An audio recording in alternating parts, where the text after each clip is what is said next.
నా చెస్ట్ అయితే one of the best genetics అని నేను ఫీల్ అవుతాను. ఎందుకంటే స్పిట్ మిషన్ చేస్తున్నాము. స్పిట్ మిషన్ చేస్తున్నారు ఎందుకు, డైరెక్ట్ మిషన్ మీద చేయొచ్చు కానీ మీకు డౌట్ రావచ్చు. మనం ఈ పార్ట్తో పట్టుకుందాం. Down, just touch up.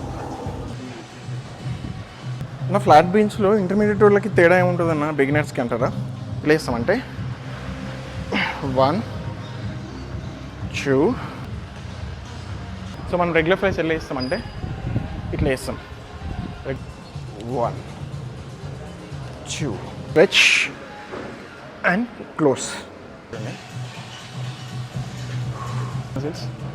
Side chest. Hi guys, I hope you all are doing great. నేను మీ కృష్ణ, నా పేరు కృష్ణ ప్రసాద్. అండ్ టైటిల్ చూసారు కదా, సో అది సంగతి. ఇంటర్మీడియట్ లెవెల్ చెస్ట్ వర్కౌట్ ఎట్లా చేయాలని చూపిస్తాను. అండ్ నా చెస్ట్ అయితే one of the best genetics అని నేను ఫీల్ అవుతాను. ఎందుకంటే అంత పర్ఫెక్ట్గా షేప్లో ఉంటాయి అండ్ నేను అంతే కష్టపడ్డా అలా చేయడానికి అనమాట. సో మీరు కూడా అలా చేయాలనుకుంటే ఈ వీడియో లాస్ట్ వరకు చూడండి. అండ్ ఛానల్కి ఎవరైనా కొత్తగా వస్తే సబ్స్క్రైబ్ చేసుకోండి, బెల్ ఐకాన్ హిట్ చేయండి. And very close to 5000 subscribers. తలా ఒక షేర్ కొట్టినా కూడా 5000 అయిపోతుంది ఈజీగా. సో షేర్ చేసేయండి, సబ్స్క్రైబ్ చేసుకోండి. అండ్ ఎవరైనా ఇన్స్టాగ్రామ్లో ఫాలో అవ్వకపోతే ఫాలో అయిపోండి. అక్కడ quick motivation and diet related, fitness, posture, workout posture related కానివ్వండి, ఏదైనా like competition related and posing related doubts ఉన్నా కూడా మీరు అక్కడ పిక్ చేయొచ్చు. నేను ఎప్పుడు అవైలబుల్లో ఉంటాను ఇన్స్టాగ్రామ్లో. అండ్ చాలా కనెక్ట్గా ఉంటాను అక్కడ అందరికీ. ఇంటర్మీడియట్ లెవెల్ వీడియోకి, ఈ వీడియో చూసే ముందు ప్లేలిస్ట్లో బేసిక్ లెవెల్ చెస్ట్ వర్కౌట్ ఉంటుంది బిగినర్స్ది. సో అది ఫస్ట్ చూసి అది ఒకవేళ చేసి, ఒకవేళ ఎవరైనా బిగినర్స్ ఉంటే మీకు స్ట్రెంగ్త్ గెయిన్ అయిన తర్వాత మీరు నెక్స్ట్ ఇంకొంచెం బోర్ కొట్టకుండా టార్గెట్ చేస్తూ మజిల్ని చేయాలనుకుంటే మీరు ఈ వీడియో తప్పకుండా చూడండి అనమాట. అవి చూసిన తర్వాతనే ఇక్కడికి రండి. సో ఈ వీడియో లాస్ట్ వరకు చూడండి. ప్రజెంట్ అయితే ఇప్పుడే వచ్చే జిమ్కి. అండ్ కొంచెం అవి ఫ్రెష్ అయిపోయి వార్మప్ చేసుకుని, వార్మప్ ఇంపార్టెంట్. నేనైతే వార్మప్ చేస్తుంది ఆ బిగినర్ సీట్స్లో కూడా ఉంటుంది. ఫస్ట్ వార్మప్ చేయాలి, అయిపోయిన తర్వాత మళ్ళీ స్ట్రెచ్ చేసుకుని అప్పుడు వెళ్ళాలి. అండ్ ఇప్పుడైతే మనం వెళ్దాం, చెస్ట్ చేద్దాం. Let's go. Okay guys, first అయితే నేను ఇంక్లైన్ బెంచ్ ప్రెస్తో స్టార్ట్ చేస్తాను అనమాట. సో ఇంక్లైన్ బెంచ్ ప్రెస్ వచ్చేసి మనము స్పిట్ మిషన్ మీద చేస్తున్నాము. స్పిట్ మిషన్ మీద చేస్తున్నారు ఎందుకు, డైరెక్ట్ మిషన్ మీద చేయొచ్చు కానీ మీకు డౌట్ రావచ్చు. సో స్పిట్ మిషన్ మీద ఎందుకు చేస్తున్నా అంటే నేను లైక్ బాగా స్ట్రైట్గా తీసుకురావచ్చు. వెయిట్ హెవీ చేసినా కూడా. అండ్ ఎప్పుడైనా మనకి ఇన్బ్యాలెన్స్ అయిందనుకో, ఇన్బ్యాలెన్స్ డైరెక్ట్ లాక్ చేసి పెట్టేయచ్చు స్పాటర్ లేనప్పుడు. సో సేఫ్ అనమాట స్పిట్ మిషన్. అదేంటంటే కొంచెం అటు ఇటు ఇన్బ్యాలెన్స్ అవుతుంది ఫ్రంట్ బ్యాక్కి. సో దాని బదులు మనం స్పిట్ మిషన్ యూజ్ చేయొచ్చు. ఇంకో చిన్న ట్రిక్ చెప్తాను. సో బేసిక్ చేసేటప్పుడు ఏంటంటే మనము కొందరు ఫింగర్స్తోని ఇట్లా ఫిస్ట్ ఎప్పుడైనా ఫిస్ట్ క్లోజ్ చేయాలి. ఈ పార్ట్తో పట్టుకుంటారు కదా, మనం ఈ పార్ట్తో పట్టుకుందాం. ఈ పార్ట్తో పట్టుకుంటే ఈ హ్యాండ్ని డైరెక్ట్ ప్రెషర్ హ్యాండ్లోకి వచ్చేస్తుంది అనమాట. ఇక్కడ నుంచి బార్ ప్రెషర్ హ్యాండ్లోకి వచ్చేసి చెస్ట్ ఎక్కువ ప్రెస్ చేయడానికి ఉంటుంది. పెక్టోరియల్ మసిల్స్ నేను చూపిస్తాను. సో ఇక్కడ లైన్ కనిపిస్తుంది కదా, ఈ గ్యాప్ తీసుకున్నా కదా కొంచెం బయటికి.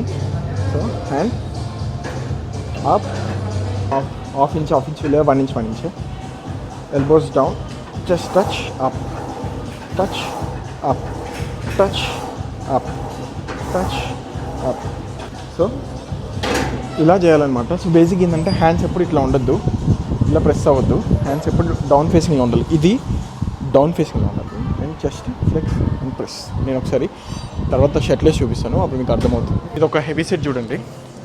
నేను ఎక్కువసేపు చూపించాను అనమాట అన్ని రెప్స్, ఎందుకంటే లెంత్ అయిపోతే మీకు కూడా బోర్ కొడుతుంది అండ్ అర్థం కూడా కాదు నెక్స్ట్ తర్వాత ఏం చేసిండు అనేది. సో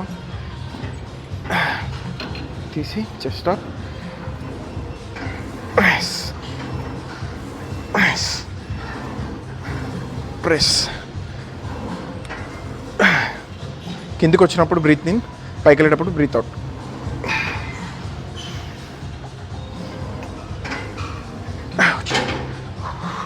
అండ్ అయిపోయిన వెంటనే ఎవ్రీ సెట్ స్క్వీజ్ చేసుకోవాలి. మీకు స్క్వీజ్ కనిపిస్తుందని నేను అనుకుంటున్నా. ఫ్లాట్ బీన్స్లో ఇంటర్మీడియట్ వాళ్ళకి తేడా ఏముంటుందన్న, బిగినర్స్కి అంటారా? చిన్న ట్రిక్ చెప్తా చూసుకోండి. సో బేసిక్ ఏంటంటే ట్రిక్ అబ్జర్వ్ చేయండి. ఇది కూడా అంతే, ఎల్బో డౌన్ ఫేసింగ్లో రావాలి అండ్ బ్యాక్లో ఆర్క్ రావాలి. సో ఇప్పుడు పొజిషన్ తీసుకున్నాం కదా, ఒక 5 రెప్స్ ఎట్లా చేస్తామంటే 1 2 2 3 5 రెప్స్ అంటే ఈచ్ హ్యాండ్ 5 అంటే 10 రెప్స్ రావాలి. 10 రెప్స్ వచ్చిన తర్వాత మనం ఏం చేయాలి తెలుసా?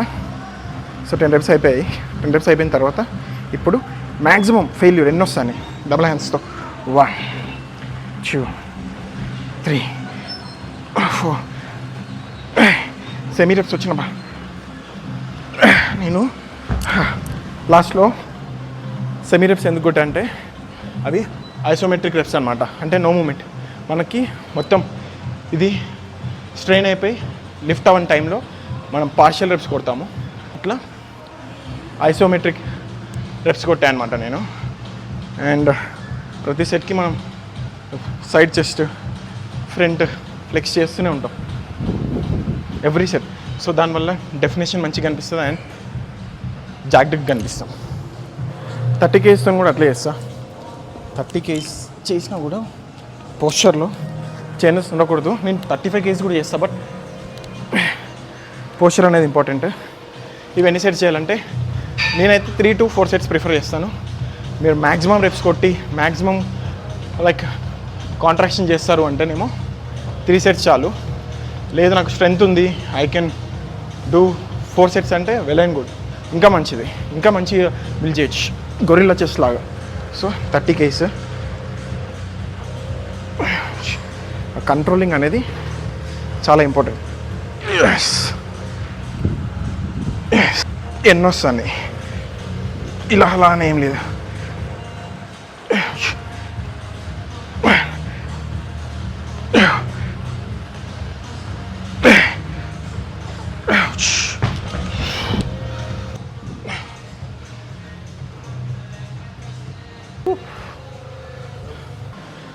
జస్ట్ ఫ్లైస్ చూపిస్తా. సో ఫ్లైస్ ఏంటంటే రెగ్యులర్ ఫ్లైస్ వేరు, ఇప్పుడు నేను చూపించే ఫ్లైస్ వేరు. పైన ఇది వచ్చేసి 3 points తగ్గించా అనమాట. 3 points తగ్గించి ఫ్రంట్. సో మనం రెగ్యులర్ ఫ్లైస్ ఎలా వేస్తామంటే ఇట్లా వేస్తాం రెగ్యులర్ ఫ్లైస్. సో ఇప్పుడు అట్లా చేయం, కొంచెం పెట్టి బ్యాక్ ఫార్వర్డ్, మళ్ళీ యాంగ్లింగ్ మారుతుంది. సో దానికి దీనికి డిఫరెన్స్ ఏంటంటారా? సో డిఫరెన్స్ ఏంటంటే మనము ఇట్లా చేసినప్పుడు కాంట్రాక్షన్ అవుతుంది కదా ఫ్లైస్. సో ఇది వచ్చేసి లోయర్కి అనమాట. సో లోయర్ పార్ట్ కోసం చేస్తాం ఇది. అండ్ మనం లోయర్ పార్ట్ కోసం చేసేటప్పుడు సపరేషన్ ఇంకా బాగా కనిపించడానికి, ఇంకా టార్గెట్ అవ్వడానికి మనకి ఈ రేంజ్ సరిపోవట్లేదు. సో మనం ఈ ఇన్వర్ట్ తీసుకుంటున్నాం. అంటే లైక్ ఒకసారి లెఫ్ట్ పైకి వస్తుంది, ఒకసారి రైట్ పైకి వస్తుంది. నేను తిన్నా నేను. సో దానివల్ల యాప్స్ ఏం కనిపించవు. ఫ్రంట్ ఇప్పుడు వచ్చారు కదా, 1 2 3 4 5 6 వెంటనే స్క్వీజ్. 4 sets చేయాలి. సో 4 sets ఎట్లా ఉండాలంటే బ్లాస్ట్ అయిపోవాలి. ఫైబర్స్, జస్ట్ ఫైబర్స్ బ్లాస్ట్ అయిపోవాలి. 1 2 3 4 5 6 10. ఇప్పుడు మీకు రాలేదు, వెయిట్ రాలేదు.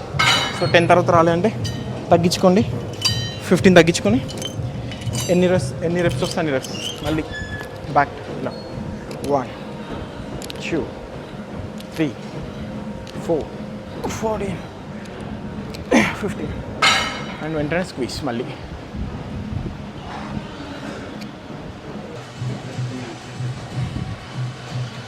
ఒక్కసారి ఫ్లెక్స్ చూడండి.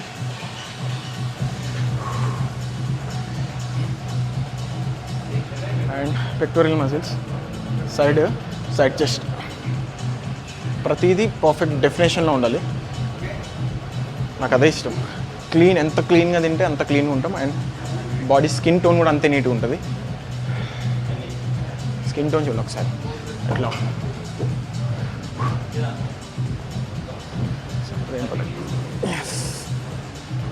ఈరోజే క్లీన్ చేసా. సో దానివల్ల ఇంకా మంచి డెఫినేషన్ కనిపిస్తుంది బాడీ. ఇప్పుడే ఎట్లా ఉందంటే ఇంకా ఆన్ స్టేజ్కి వస్తే ఎట్లా ఉంటుందో ఫిజిక్ కట్ చేస్తే తెలుస్తుంది. ఇది వచ్చేసి మన లాస్ట్ వేరియేషన్ అనమాట, 4th వేరియేషన్స్. మనం ఎప్పుడైనా మేజర్ మజిల్ 4 చేస్తాను అనమాట. లాస్ట్ కూడా చెప్పాను నేను. షోల్డర్స్ 4 వేరియేషన్స్ చేస్తా, బైసిప్ 2 to 3 వేరియేషన్స్ చేస్తాను. ఇది కూడా అంతే. చెస్ట్ వచ్చేసి 4 వేరియేషన్స్ అండ్ ట్రైసిప్ వచ్చేసి 3 వేరియేషన్స్. ఇది last variation pull over. So నేను పుల్ ఓవర్ ఫస్ట్ బిగినింగ్ దాంట్లో చెప్పలేదు, ఎందుకంటే చాలామందికి పుల్ ఓవర్ కొంచెం అర్థం కాదు. కొందరు బ్యాక్ క్రోస్ చేస్తారు, కొందరు చెస్ట్ రోజ్ చేస్తారు. సో బేసిక్ ఏంటంటే హ్యాండ్స్ వైడ్ పెట్టినప్పుడు నీకు బ్యాక్ ఎంగేజ్ అవుతుంది, హ్యాండ్స్ క్లోజ్ పెట్టినప్పుడు నీకు చెస్ట్ ఎంగేజ్ అవుతుంది. సో ఇప్పుడైతే నేను హ్యాండ్స్ క్లోజ్ పెట్టి చేస్తాను.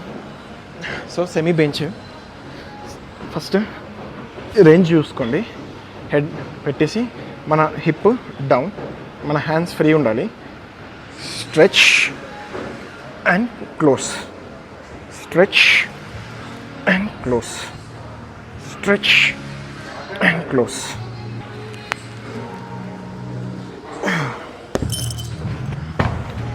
ఇప్పుడు ఏంటంటే లైక్ నేను లైక్ సైడ్ యాంగిల్లో చూపించా కదా, ఫ్రంట్ యాంగిల్ కూడా చూపించడానికి ట్రై చేస్తాను, లైక్ ఐదర్ బ్యాక్ యాంగిల్ చూపించడానికి ట్రై చేస్తాను. అండ్ బేసిక్ ఏంటంటే లైక్ పోస్చర్ చూడండి ఒక్కసారి, మీరు ఈ క్లిప్ ముందు క్లిప్కి వెళ్ళి ఒకసారి పోస్చర్ చూడండి, హ్యాండ్ ఎంత రేంజ్లో వచ్చింది, నేను ఎంత రేంజ్లో చేశాను అనేది పర్ఫెక్ట్గా చేస్తాను అనమాట. నేను ఏది చేసినా కూడా వర్కౌట్ టైంలో, అందుకే ఫిజిక్ అనేది చాలా మంచి బిల్డ్ అవుతుంది అండ్ స్ట్రక్చర్గా అనిపిస్తాం అనమాట. సో ఇది వచ్చేసి 4 సెట్స్ ఇది కూడా. అండ్ అన్నీ 4 సెట్స్ చేస్తాను నేను. కొన్ని ఏదైనా టైం లేనప్పుడు 3 సెట్స్ ఎక్కువ ఫెయిల్యూర్ రెప్సే కొడతాను. అండ్ చూపిస్తాను, 35 kgsతో చేస్తాను. సో ఎక్కువ హెవీ వెయిట్ లిఫ్ట్ చేయొచ్చు, బట్ నేనేంటంటే యాంగిల్ పోస్చర్ మీకు చూపించడానికి సో మోడరేట్ వెయిట్ యూజ్ చేస్తాను, 25 kg. సేమ్ ఇది కూడా అంతే, ఎల్బోస్ బయట కాదు, క్లోజ్ చెక్ చేసుకోండి. సో కంప్లీట్ స్ట్రెచ్ చేసుకోండి చెస్ట్. సో చెస్ట్ ఎట్లా అంటే స్లోగా back and front, stretch and front, stretch and front. Okay guys, చూసారు కదా, అది 4 వేరియేషన్స్ అనమాట. టిల్ ఫెయిల్యూర్ హిట్ చేయండి. అండ్ ఇది వచ్చేసి ఇంటర్మీడియట్ లెవెల్ వాళ్ళకి ఫస్ట్ బిగినింగ్ అయిపోయిన తర్వాత, మీ స్ట్రెంత్ గెయిన్ అయిన తర్వాత, మీ బాడీ బ్యాలెన్సింగ్ చేస్తుంది అన్నప్పుడు మీరు ఈ వేరియేషన్ చేసుకోండి. అంతేగాని మీకు లైక్ బేసిక్స్ తెలియకుండా డైరెక్ట్ ఇలాంటి వేరియేషన్స్ చేస్తే మీకు ఏంటంటే పోస్చర్ సరిగ్గా రాలే అనుకో, చాలా సోర్నెస్ వస్తుంది, చాలా పెయిన్ వస్తుంది, అండ్ ఇంజురీస్ కూడా అయ్యే ఛాన్సెస్ ఉంటాయి. అండ్ అది గైస్, ఈ వీడియో ఇంతటితో సమాప్తం. అండ్ తిరిగి మళ్ళీ ఇంకొక ఇంటర్మీడియట్ లెవెల్ వర్కౌట్తో వద్దాం. అండ్ నెక్స్ట్ ఏం చేద్దాం అనేది కామెంట్స్లో మెన్షన్ చేయండి. Till then, take care, bye-bye, keep lifting weights, see you in the next video.